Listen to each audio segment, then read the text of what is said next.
Those were the words Harlan Voss said to his wife at her mother's graveside, divorce papers already in his hand, his girlfriend standing close enough that their shoulders touched. Celia Renner Voss, the 37-year-old wife of Harlan and the quietly protected majority shareholder of Renner Capital Group, a privately held investment firm managing over $400 million in assets, stood between two plots of fresh earth, wearing her grandmother's ring and her mother's coat. The coat still smelled faintly of cedar and old perfume. Celia had not taken it off since the hospital. She was not sure she could. Harlan had flown in from Calgary that morning. Business had kept him there, he said. A development meeting that could not be moved, he said. Celia had stopped asking questions about his schedule sometime in the middle of the previous year. When she realized the answers were no longer true, he arrived at the graveside 20 minutes late. His collar pressed, his shoes dry, in spite of the wet grass, which meant he had come from a car directly to the path and had not walked the long way through the cemetery the way the family had. Beside him came Dex Holbrook, 43, his producing partner and closest professional ally in the film development world. Harlan had been building for himself over the past 3 years.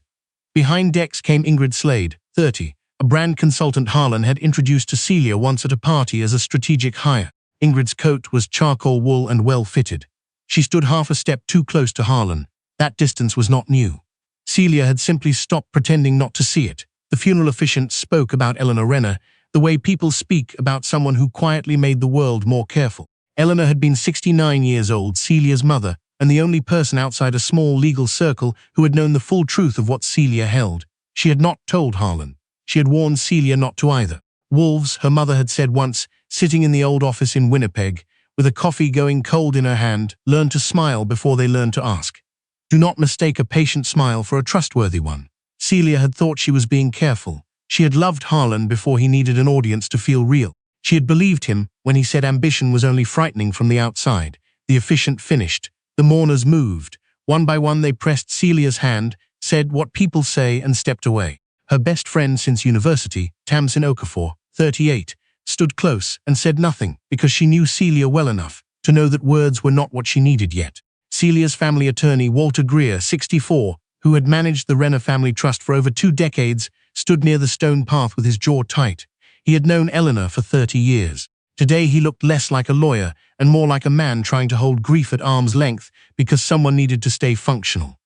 When most of the mourners had gone, Harlan came forward. He did not reach for her hand. He held out an envelope instead. Celia looked at it for a moment. Some part of her still hoped it was a letter. Some foolish old part of her that remembered a different Harlan.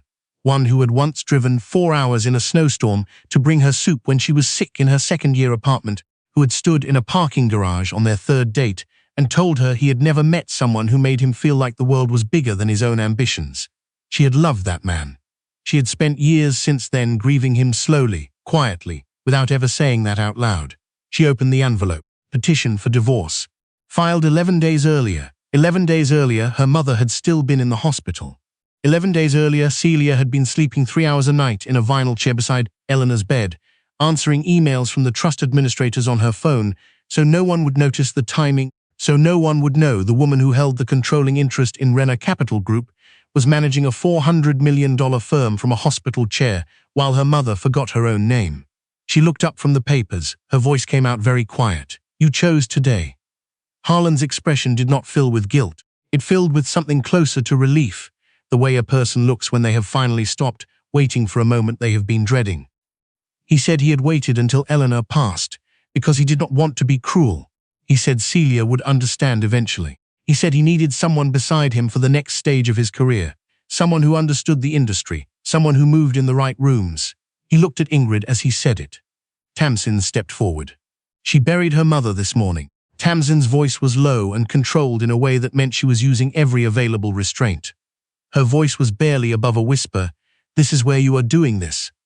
Dex shifted his weight behind Harlan. His face had the uncomfortable look of someone who had known this was going to happen and had said nothing. Ingrid said softly, and with the practiced gentleness of someone who had rehearsed it, that sometimes grief made people hold on too long to things that had already ended. Celia looked at her. She looked at Harlan. She looked at the divorce papers in her hand, then at the fresh soil behind her, then back at her husband's face. She removed her wedding ring. Her hand shook once, then steadied. She folded the ring inside her palm instead of handing it to him. After today, she said, you will not have to explain me to anyone. Harlan mistook that for defeat. He always had mistaken her stillness for smallness. He nodded once, took Ingrid's arm and walked back toward the parking lane. Dex followed. The car pulled away quietly. Walter stepped beside Celia. He said nothing for a long moment. Then he reached inside his coat and brought out a sealed ivory envelope, old and soft at the corners, with handwriting on the front that Celia recognized immediately. Her mother's. The pen she used for things that mattered. Open this when someone treats your silence like surrender, the envelope said. Celia's knees went soft. She sat down on the cold stone bench between the two plots and held the envelope to her chest and let herself breathe like someone who had just been hit somewhere deep. Tamsin sat beside her. Neither of them spoke. After a time, Walter said very gently, when you are ready, the firm is waiting. Tamsin looked at him. Then she looked at Celia, and she understood that something much larger than a marriage had just been set into motion. The Renner house smelled of Eleanor when Celia walked in that evening. Old cedar from the wardrobe in the front hall, the particular soap her mother had used, a half-finished cup of tea still on the side table near the window, covered with a small saucer to keep it warm for a woman who was not coming back to drink it. Celia stopped in the doorway. Her boots left wet marks on the floor. The house was quiet in the way old houses go quiet when they are listening. Walter came in behind her. Tamsin followed and closed the door gently. On the kitchen table were folders she and Walter had been working through for the past 2 weeks, trust documents, shareholder agreements. The transfer paperwork Eleanor had signed on her last clear afternoon before the morphine made her drift. Renner Capital Group had been built by Eleanor's father, passed to Eleanor at 31, and managed by Eleanor for 38 years, before the early stages of what the doctors had called a progressive neurological condition made her begin the long, careful process of transferring active control. She had chosen Celia 8 years before her death. She had not told Harlan because she had not trusted him from the first Christmas, when he had asked 3 times in one evening what the firm's current asset base was. Celia sat at the table and opened her mother's envelope. The handwriting was steadier than she had expected. Written during a good week, she could tell by the pressure of the pen. My darling girl. If this letter has found its way to your hands, then someone has looked at you in a moment of grief and seen an easy target. Do not answer grief with grief.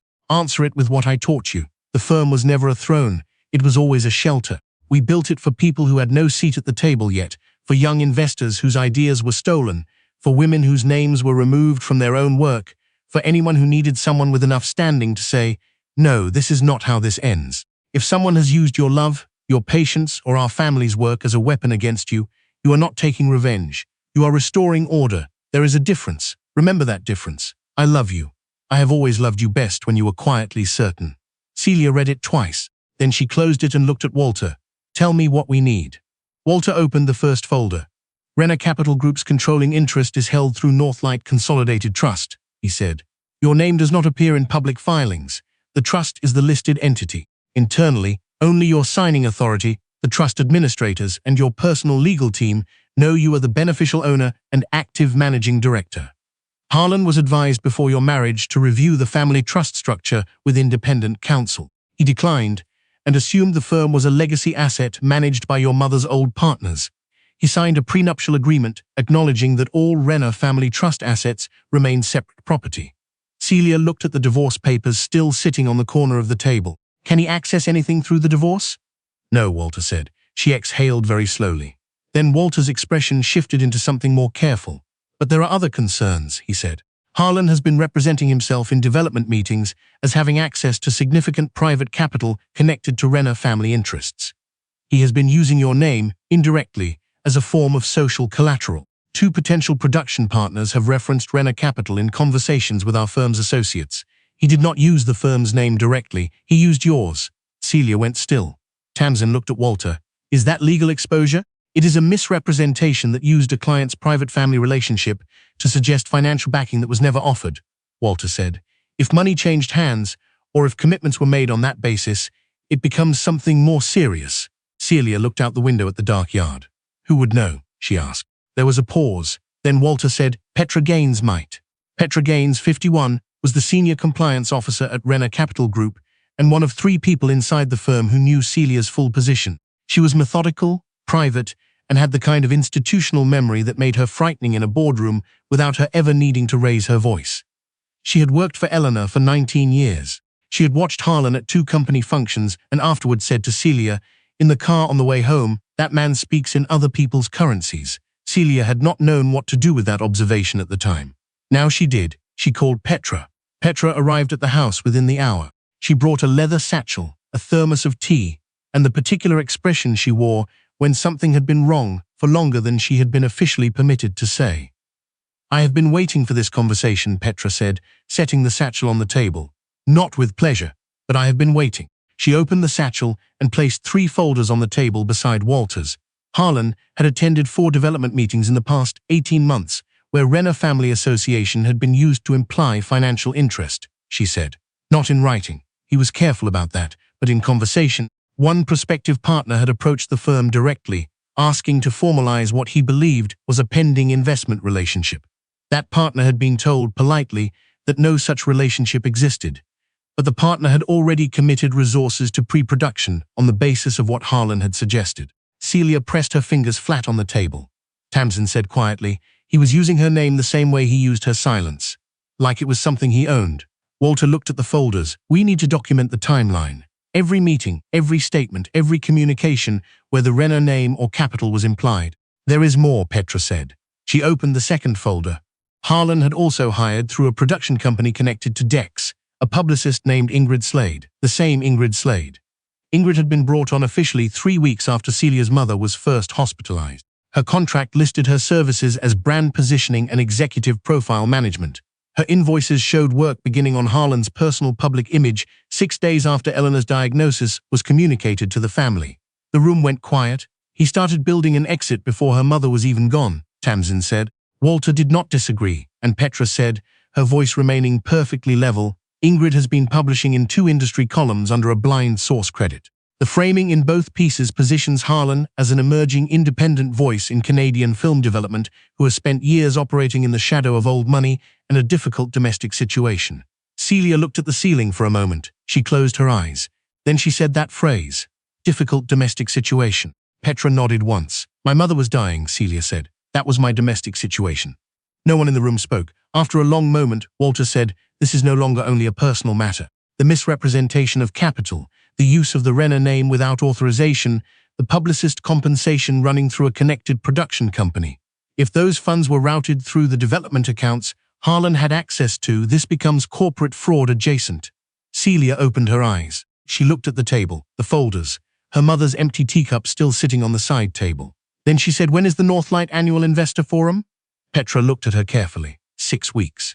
Celia nodded slowly. "That is when the senior partners, the institutional investors, the board advisors, and every major relationship the firm has built in 30 years will all be in the same room." Walter understood immediately. His face changed. "You are not cancelling," he said. "No," Celia said, "we are not cancelling." Tamsin looked between them. "What does that mean?" Celia picked up her mother's letter from the table. "It means we do this the right way," she said. "We document everything. We verify everything. We give him 6 weeks to believe the silence means he won. Then we let the room do what rooms do when the truth is finally introduced properly." Over the following weeks, Celia did not sleep much, but she worked. Petra mapped the misrepresentation timeline with the precision of someone who had been built for exactly this kind of quiet war. Every meeting where Harlan had implied Renner capital involvement was documented through third-party records, calendar reconstructions, and 4 separate witness accounts from people who had been in those rooms and were willing to say so in writing. Walter built the legal scaffolding around the documented fraud. He retained outside counsel from a firm in Toronto that had no previous connection to Renner Capital, and therefore no conflict of interest. He filed the initial discovery request so quietly that Harlan's attorney did not realize the scope of what was coming until the 4th document request arrived. Nadia Bream, 46, the firm's head of investor relations, and another member of the small internal circle who knew Celia's position, began preparing the investor communications that would be needed after the forum. Not before, after. She was careful about sequence in the way people are careful when they understand that the difference between justice and chaos is usually timing. Celia also made a phone call she had been thinking about for 2 weeks. Theo Marsh, 29, was a junior developer who had worked on the early concept documents for a film project. Harlan had taken into production meetings. Theo was quiet, careful, and had the specific look of someone who had been hurt by a room that should have protected him. Celia had seen him at one of Harlan's industry events, standing near the edge of the catering area with a folder held against his chest. and an expression that suggested he had learned to make himself small in a hurry. She found his number through Nadia, who had his contact from an early Renner Capital community film initiative that Harlan had asked Celia to sponsor on his behalf. When Celia called, Theo answered on the second ring and then stayed quiet for a long moment when she told him who she was. "I did not think anyone would call," he said finally. She told him she wanted to hear what had happened. She said she was not asking him to do anything yet. She only wanted to hear it. He told her the project had originated as his, a documentary concept about small northern communities rebuilding cultural infrastructure. He had brought it to Harlan through a mutual contact 18 months ago. Harlan had expressed enthusiasm, offered mentorship, brought him into 3 meetings, then gradually shifted the credit architecture until Theo's name appeared in supporting materials only as a research consultant. The project had since been repositioned as a scripted drama with a different title, a different structure, and Harlan's name listed as originating creator. Theo's voice was steady when he described it. He had clearly told the story before, inside his own head, many times. When I asked about it, he said, "Dex told me I should be grateful to have been close to something that was going to get made." He said, "People like me should not expect doors to stay open if we made things difficult." Celia sat with that sentence for a moment. Then she said, "My mother built this firm because she believed that the people powerful enough to steal other people's work were only able to do it as long as no one with standing was willing to say otherwise." She said this to him carefully. "Clearly, I am now the person with standing." A long pause. "Is it too late?" Theo asked. "No," Celia said. "It is exactly the right time." The night before the Northlight Annual Investor Forum, Harlan called. Celia let it ring twice before she answered. His voice was smooth and faintly apologetic in the way of someone who has decided that moderate remorse is better optics than none. He said he had heard the forum was happening and that he would prefer, for both their sakes, that things remained professional. He said he assumed she understood that his development work had nothing to do with the firm. He said he would appreciate if the tone at the event stayed neutral. Celia looked at her mother's coat hanging by the front door. She had finally washed it. It did not smell of cedar anymore. It smelled of clean wool and something that was just hers now. "The tone will be exactly what the work requires," she said. He laughed once lightly, the way he laughed when he thought she was being earnest in an uncomplicated way. She let him believe that. The Northlight Annual Investor Forum was held at a hotel in downtown Ottawa, the same hotel Eleanor Renner had booked for the firm's first major investor event 31 years ago. The ballroom had been updated twice since then. The firm's crown and compass logo, designed by Eleanor's sister, still appeared on every placemat, every program, every screen. Celia arrived through the staff entrance, not because she was hiding, because she was not ready for the red carpet version of this moment yet. She walked the back corridor with Walter, Petra, Nadia, and Tamsin behind her. She passed a framed photograph of her mother taken at the first forum. Eleanor was 40 years old in the photograph and was laughing at something just outside the frame, and she was wearing the same ring Celia now wore on her right hand. Celia stopped in front of it. She touched the frame lightly, then she kept walking. In the main hall, investors arrived in suits and careful enthusiasm. Board advisors gathered near the windows. Senior partners circulated. Institutional partners reviewed the evening's program, which listed, as the opening presentation, remarks from Renner Capital leadership followed by a strategic update. Harlan was not supposed to be there. He came anyway. He arrived with Dex and Ingrid, dressed in the kind of suit that said he belonged to the room, and he walked to a table near the center with the ease of someone who had decided his presence was self-justifying. 2 people greeted him. He smiled. He leaned toward a potential contact and said something that made the man nod with interest. Tamsin, standing near Celia in the corridor behind the main doors, watched through the narrow window. "He is already working the room," Tamsin said. Celia did not look. "I know. Is that going to make this harder?" "No," Celia said. "It is going to make it clearer." The lights in the main hall dimmed. The Northlight logo appeared on the large screen at the front of the room. A formal chime indicated the program was beginning. Arthur Fell, 67, the firm's longtime external MC and a retired senior partner, who had worked beside Eleanor for 15 years, welcomed the room with the measured warmth of someone who had attended 30 of these events and understood that the most important ones never announced themselves in advance. He introduced the opening segment as a significant evening for the firm. He said Renner Capital had always been defined by its commitment to transparency, to protecting the people it worked with, and to the particular kind of integrity Eleanor Renner had built into the organization's foundation. He said there were matters the leadership wished to address directly before the strategic update. Harlan looked up from his conversation. Dex went still. Ingrid's expression shifted slightly. The first document appeared on the screen. It was a timeline. Clean, white, dated, with the Northlight legal seal in the upper corner. It showed, meeting by meeting, the instances in which Renner Family Association had been implied in development contexts without authorization. It showed the dates, it showed the general parties present, it showed the third-party accounts and the witness statements filed with outside counsel. No names of external parties were used without consent.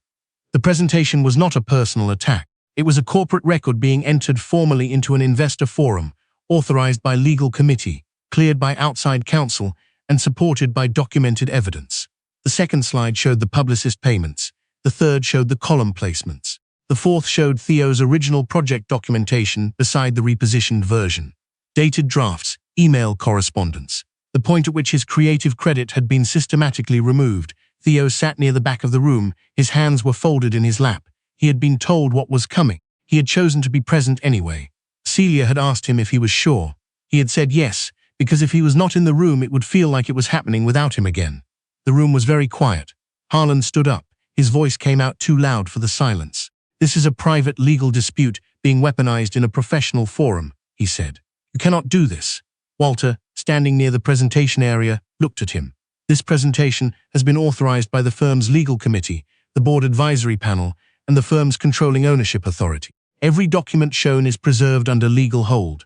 Formal notices have been prepared for all relevant parties." Harlan looked around the room. He looked for allies. He found people looking away, looking at their programs, looking at the screen. Then the final slide appeared. "Renner Capital Group," it said. "Controlling entity, Northlight Consolidated Trust. Active Managing Director and Beneficial Majority Owner, Celia Renner Voss." The room turned. It turned the way rooms turn when something they thought they understood has been quietly rewritten while they were looking at something else. Harlan turned too. Celia walked in from the side corridor. She did not hurry. She wore her mother's ring and a dark jacket that had belonged to Eleanor, taken in at the shoulders to fit her own frame. She did not look like someone arriving to accept praise. She looked like someone who had always been in this building and had simply stopped standing in the back. She walked to the front of the room and stood beside Theo. She did not stand beside the microphone. She stood beside the young man whose name had been removed from his own work. She looked at the room. "My mother built this firm to be a shelter," she said. "Not a stage, not a credential to borrow. A shelter for people whose work deserved standing and whose voices had been loud enough to matter before someone with more access decided to speak over them. Tonight, Renner Capital Group is formally recognizing Theo Marsh as the originating creator of the documentary concept currently in development under a different title and a different name. His credit, his compensation, and his rights will be corrected before any further development proceeds under this firm's involvement. His name will be on his work." Theo pressed one hand briefly over his mouth. He did not cry. He was too relieved to cry yet. Applause began in the back of the room, a board advisor, then a senior partner, then the institutional investors who had worked with Eleanor long enough to understand what this moment actually meant. Harlan stood in the center of it all. Celia finally looked at him. He said, his voice quieter now, almost private in the noise. "You own this?" Celia met his eyes. "I protected it," she said. "There is a difference. You were never interested in the difference." He opened his mouth. She turned away before he could use it. Walter stepped forward with a sealed envelope, the formal notice. Suspension of all Renner family name usage in professional contexts, misrepresentation review, outside counsel contact for the associate civil claims, and the initiation of credit correction proceedings related to Theo's original work. Ingrid had moved toward the side exit. Two board advisors stood near it. She stopped. Dex sat down. His face had the look of a man who had understood much too late the difference between loyalty and proximity. After the notices were delivered, after the formal statements were made, after the room had moved from silence into the complicated noise of an evening that had not gone the way anyone had expected, Celia found Tamsin near the back corridor. Tamsin looked at her for a long moment. "Are you all right?" Celia considered the question honestly. "No," she said. "But I know the difference between not all right and not right. Tonight is not all right. But it is right." Tamsin put her arm around her, and they stood like that in the corridor for a moment, not speaking, while the sounds of the hall settled around them. Later, Celia went alone to the small courtyard behind the hotel. The October air was cold in the particular way Ottawa cold, not hostile, just honest. She sat on a bench near an old planter her mother had once insisted the hotel put there because Eleanor had said people needed somewhere to stand quietly in a moment before walking back into the noise. She missed her mother in a way that did not have a shape yet. It was too recent and too large to be anything but general. She missed her in the ordinary, unbearable way of someone who keeps turning to say something to a person who is no longer in the room. She thought about Harlan, not with anger, but with the strange grief of someone mourning a person who is still alive. She thought about the man who had driven through a snowstorm to bring her soup. She did not know when that man had become someone else. She was not sure it mattered anymore. Her phone buzzed. "Walter," she answered. He told her the outside counsel had confirmed the civil claim documents were filed. He told her Theo's legal team had been in contact and that the credit correction proceedings would begin the following week.